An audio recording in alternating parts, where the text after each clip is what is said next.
Welkom Duitsburgers by vandag se Wat is Nuut. En soos gewoonlik sit ek saam met Anne-Marie op die bank en ons gaan 'n bietjie gesels oor wat is nuut in die wêreld van die jeug. So Anne-Marie, welkom by my op Blitz Fokus se bank. Dankie. Julle kom nou terug van 'n baie besige tyd af daar by julle. Ja, dit het woes gegaan.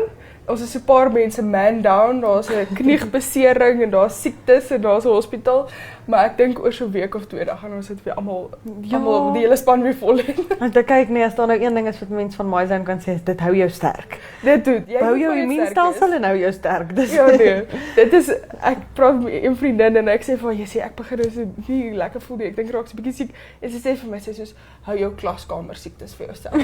Maar dis regtig amper so. Dit is soos daar's ene wat nou kom met hulle siekte en dan gaan dit deur die kantoor en dan is almal weer reg vir 'n rukkie en dan kom dit weer.